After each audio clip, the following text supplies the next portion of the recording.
Oggi giornata di silenzio, almeno sulla carta. Nessuna propaganda elettorale è ammessa. Dopo le riflessioni, la notte porta consigli. Domani la parola passerà alle urne. Nell'Agrigentino 12 comuni chiamati al voto. Solo a Palma e a Sciacca si voterà con il sistema proporzionale.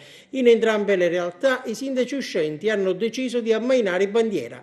Nella città del Gattopardo chi sarà il successore di Pasquale Amato? In corsa Rosario Bellanti che ci riprova, nell'ultima competizione venne sconfitto al ballottaggio, Stefano Castellino, anche lui pronto a ritentare la scalata a Palazzo di Città, e Martino Falzone.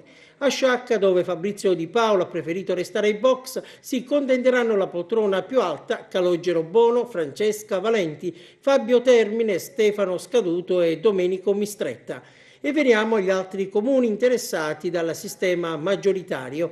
A Campobello di Licata ha deciso a fare il bis Gianni Piccone, ma dovrà fare i conti con Giovanni Gibella e Giuseppe Sicilia. A Cattolica Eraclea il sindaco uscente ha tolto il disturbo per motivi professionali. La sfida sarà tra Giuseppe Gioffrida e Santino Borsellino.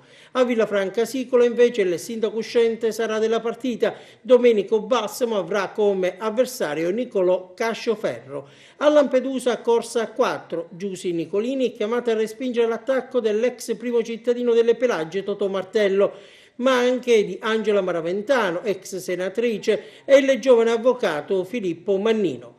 4 i candidati anche a Santa Margherita, c'è l'uscente Franco Valenti. I suoi sfidanti sono Pierpaolo Di Prima, l'ex consigliere provinciale Pasquale Saladino e Joseph Cacioppo. Corsa a 4 pure ad Aragona, anche qui il sindaco uscente a caccia della conferma, Salvatore Parello insidiato dall'ex sindaco Biagio Bellanca e da Giuseppe Pendolino che sempre 5 anni fa perse al ballottaggio. C'è una donna, Alessandra Graceffa, spinta dal Movimento 5 Stelle.